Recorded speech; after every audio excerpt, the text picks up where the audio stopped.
Hello book lovers, and welcome back or welcome to Natcat's Bookish Cafe. Today I'm here to do my mid-month check-in for the month of August. Alright guys, we're doing this video sitting down because I made the mistake of walking around town this morning with very flat shoes and my feet are like, no more please. Put no more weight on me because there was zero arch support this morning and I'm fighting for my life right now. So we're keeping it chill, we're sitting, we're relaxing. We are going to talk about the books that I've read so far this month, which is not many. We're going to talk about the books I'm currently reading, which is many. And then we're going to talk about the books that I still need to read this month, which is also a bit more than I would like. So we're doing the best that we can, but it's been a bit of a wonky month. And as I go through the books that I'm currently working on, you will kind of see why. I was very much going through, oh, I'm not in the mood for this, so I'm going to start reading this. Oh, I'm not in the mood for this anymore, so I'm going to start reading this. Oh, I'm not in the mood for this, so I'm going to... We were in that kind of mood, and that's why we haven't really finished anything, because we were just starting a bunch of books and not finishing them. But we have finished 3 measly books so far. Today is the 17th and all 3 of them have actually been audiobooks, which is pretty rare for me.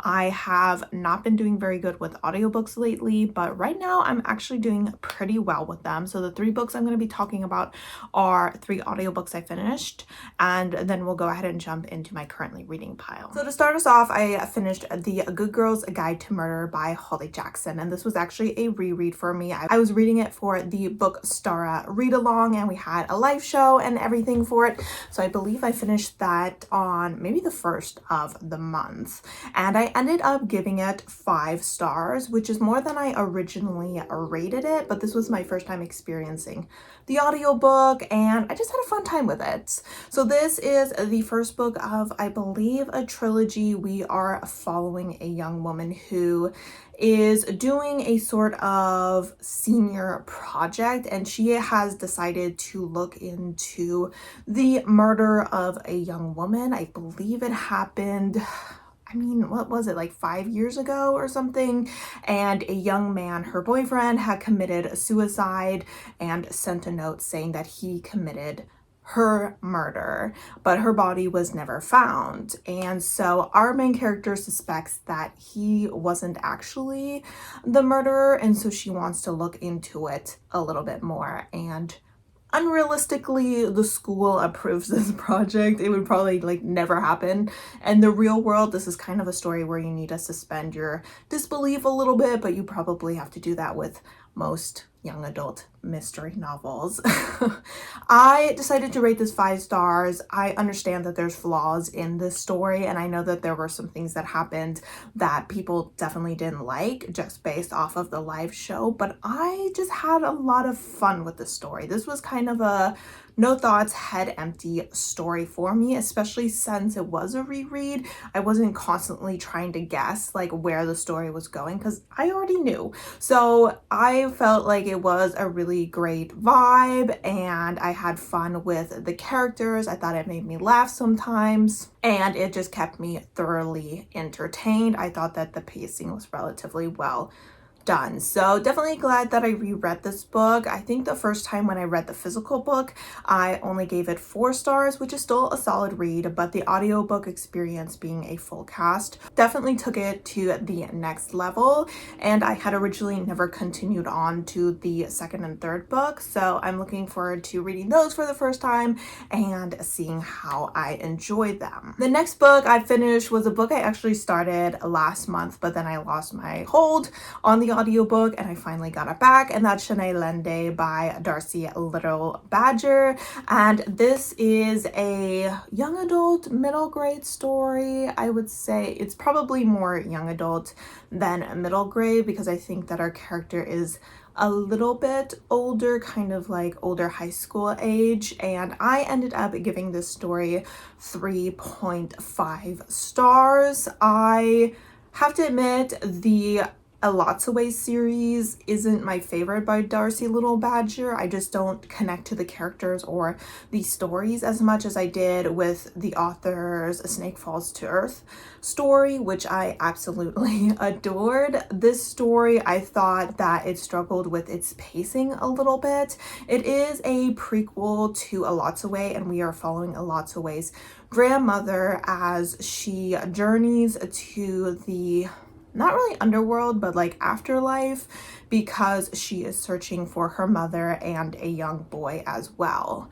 Essentially, her mother and her are people who go out to look for missing people, and they use their 2 living dogs and their 1 ghost dog to look for people that have gotten lost, and the families come to them and say, hey, you know, the police aren't really doing anything, can you come help us find our missing family member? And so they go out and do that, and one day a brother and sister go missing, and it seems like there's some fairy rings involved because this world is a little bit different than our world. So it's kind of a contemporary setting with just a little bit of fantasy, because we do have some communication with the Fae world, and some unwanted Fae rings have appeared, and it seems that the young brother and her mother have accidentally stepped into one of those and disappeared.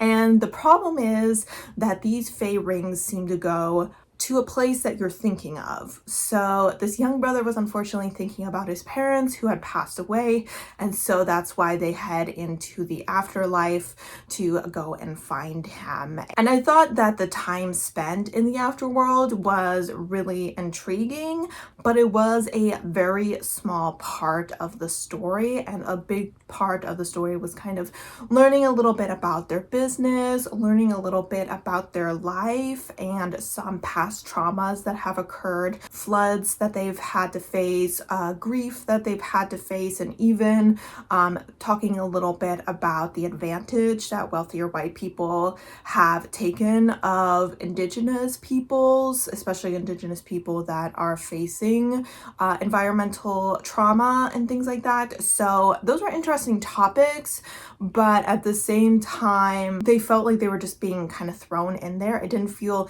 overly natural for that to be part of the story. And also, I found the ending just a little bit confusing. It went a little bit over my head because I was kind of like, I don't really know what just happened there. There was some sort of issue resolved, and I don't know how or why, and that might just be, you know, me not being the brightest of people.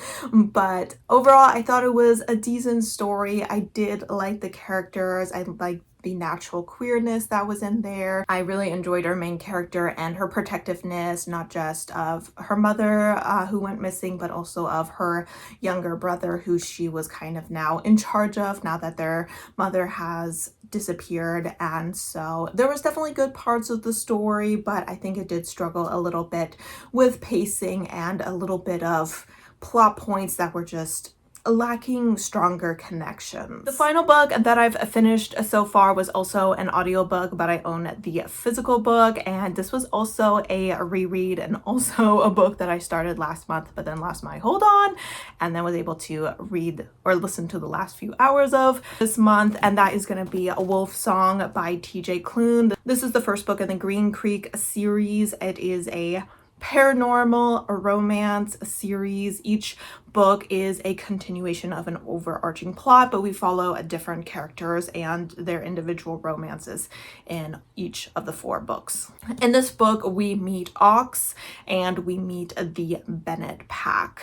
Essentially, Ox lives in this small town called Green Creek. His father left when he was relatively young. He was not a good father. He was not someone who was happy with his life, and kind of looked down on his son and continued to tell his son that he's never really gonna get anything. He's kind of just dumb. So not the kind of father you want. And Ox has been living there with his mother and working at the garage with Gordo, who has become kind of his surrogate father over the years. And one day someone moves into the house next door, which has been empty for many years, and it is the Bennett family. And the Bennett's youngest son, Joe, approaches Ox and is like, oh my gosh, you smell amazing. And Ox is like, hey, nice to meet you. And so he's like, you know, you gotta come meet my family because they gotta tell me why I smelled you, and everything is just different now that you're here. And Ox is like, yeah, totally. And the family is like, Joe hasn't talked for months because something really bad happened to him. And then it turns out that they are werewolves, and obviously Joe has found Ox, his mate, and his mate is helping him overcome some of the trauma that he experienced. But unfortunately, not all the bad things are in the past. As Ox gets to know this family more and become part of the pack, he starts to realize that there are a lot of outside dangers, that this pack has some pretty powerful enemies who are not done with the Bennett pack. This book I ended up giving 5 stars again. I'm pretty sure I gave it 5 stars the first time. I really enjoyed the audiobook last time I read it physically. I thought that it was relatively well done, and it helped me get through what is an over 500 page story a lot more easily. I really enjoy all the characters in here. I think that Ox's relationship with everyone in this story is just so wonderful. This is kind of, to me, the blueprint of what found family should look like. We have someone who has very few connections in life, but then starts to form stronger connections with people and starts to form stronger relationships with those who are already around him. And he just really grows into the person that he is. He is someone who spent a lot of time being insecure because of what his father said, but just based off everything that they had to go through in the story and just the leadership roles that he had to take on, he just grows so much as a character. And knowing him from the beginning to the end of this book, you're just so proud of him. You're like, you did so good, buddy.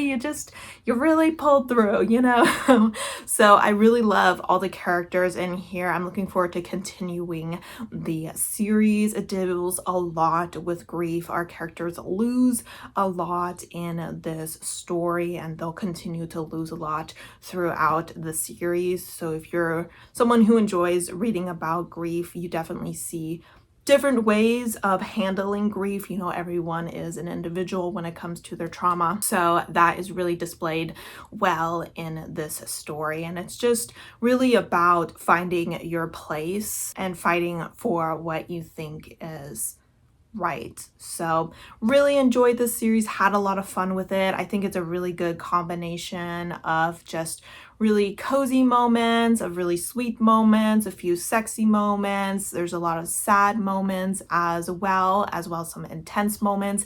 It's just got a little bit of everything. So excited that I'm restarting this series. I don't foresee myself like binging through the series just because they are rather long audiobooks, and even though this month doesn't display that, I usually am not reading that many audiobooks lately, so we'll see when I pick up Raven Song. But another 5-star, but you know, I guess my rereads have just been going really well this month. Jumping into the books that I'm currently reading, I want to go ahead and just focus on the one audiobook that I'm working on, because I'm only working on one audiobook, luckily, unlike my physical books. And the audiobook that I'm currently working on is You Should Be So Lucky by Kat Sebastian. This is the second book to We Could Be So Good, or rather it's like a companion novel. It is a historical queer romance, this one featuring baseball. Do I like baseball? Not even a little bit. However, I am quite enjoying this book right now, and I'm currently 53% through the audiobook, so I'm making relatively steady progress through it. Moving into my physical books. There's a few of them here. So my current read, the one that I am prioritizing and may finish today, I think I'm approaching the end. Yeah, I have less than 100 pages. I have about 70 pages left, is going to be Summer Suns by Lee Mandello. Really enjoying this book. I, at one point in the month, realized that I was craving a spookier read, which when I was making my TBR, I said the one genre I don't want to land on is horror, thriller, mystery, because I don't want to read that right now. And apparently that changed. within a couple weeks, and so now my TBR doesn't quite fit what I want to read, but we're doing our best, and I picked this book up. It is a queer kind of Southern Gothic, and just having a really fun time with it, and looking forward to finishing that hopefully in the next day or two. I'm continuing to work on my nonfiction. I only read one chapter this month, which was about 20 pages. So that's Radical Acceptance, Embracing Life, or Embracing Your Life with the Heart of the Buddha by Tara Brach, PhD. So I don't really have much to say considering how far behind I am on my physical TBR. I don't foresee myself prioritizing this book very much, but I am definitely intrigued by what this author has been saying. She's been saying some relatively relatable things to me, so hopefully I can get another chapter or two of this done this month. So let's go into 3 books that I've started and haven't finished. So one of them is probably at fault for the situation that I'm in, and that is Children of Fallen Gods by Carissa Broadbent. So this book was on my July TBR and I did not get to it, and I kind of was like, should I push it into my August TBR, despite the fact that it's not on the TBR and is over 600 pages and would obviously decrease my chances of actually finishing my TBR because I'm adding 600 unnecessary, well, not unnecessary, but unexpected pages. And I went to Instagram and did a poll, and 100% of people said yes, read this book. And I kind of agreed with them because this is the second book in a fantasy romance, which is higher on the fantasy than the romance. And I was already starting to kind of forget what was happening, and I really didn't want to put this off another month. So I went ahead and read 344 pages of it. I finished part 1, and then I decided that I should focus on some of my other books. So I think that once I finish Summer Suns, I'm gonna go ahead and finish the second half of this. I think I'm a little bit over the halfway point, but I'm gonna go ahead and finish this book off because it is a library book and I know that it's overdue by quite a bit. So that is the plan on that. I have really been enjoying it, and considering I'm kind of craving something a little darker, this will definitely quench that thirst because it is a rather violent story right now, and I don't foresee it getting any less violent. Up next, I did start World Running Down by Al Hez, but I only read one chapter and then decided it wasn't quite what I was in the mood for. This was what I picked up after I finished part 1 of Children of Lost Gods. Is that what it called? Fallen Gods, sorry. And it just, I don't know, I just wasn't quite feeling it. I definitely can see that I might be a little bit more in the mood for it once I finish Children of Fallen Gods, because I've been thinking about it a little bit more. So I'm glad I put it down when I did, because I would hate to like force myself through this story when I'm not in the mood for it, because it's a 5-star prediction. So this should be what I'm getting to after I finish Summer Suns, Children of Fallen Gods, then this one, and then next we have a potential DNF. I don't know. I feel like once I finish all those books, I'll see how I'm feeling. I started the Unhoneymooners and I got 90 pages in, and the way this book is just, it's not giving me anything. I think when I did my last book haul, I was kind of like ranting about heterosexual romances, which I'm sorry, I got a little salty about that. But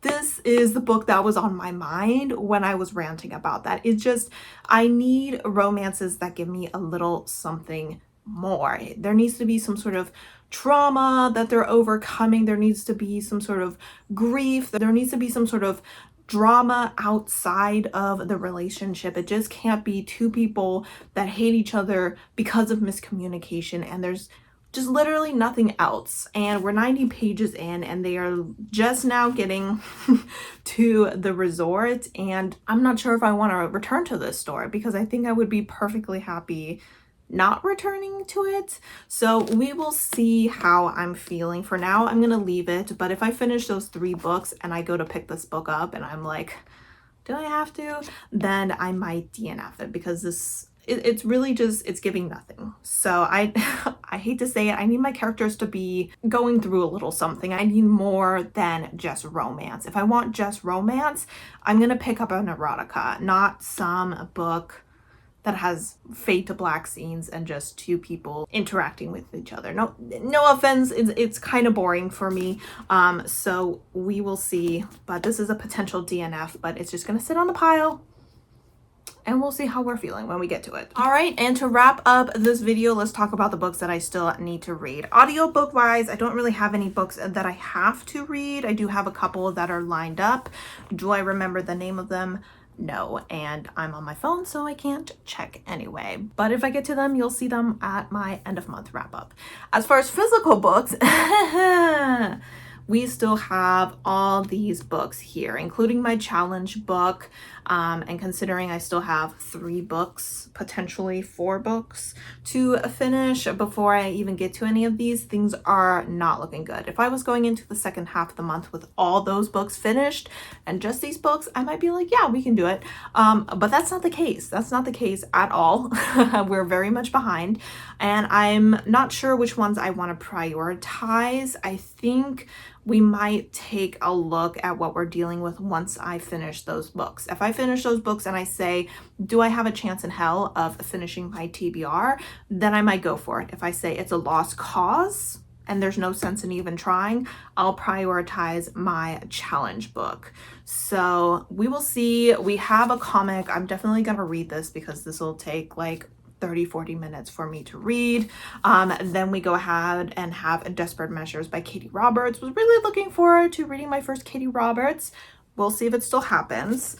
Then we had another reread, which if I reread this would make this the month of rereads for me, which was Winter's Orbit. I really would like to reread this, but we'll see. It might be one of the lower priority ones. And then obviously the challenge book, which was Strange the Dreamer, and I was actually kind of hoping to do a spoiler filled vlog for this, and I don't have any other vlogs planned for this month, so it would be a good time to do it because I don't have to worry about it interfering with any other vlogs that I have planned. But we'll see. I really don't know what I want to do yet. I'll decide once I finish these current reads and DNF them or don't DNF them.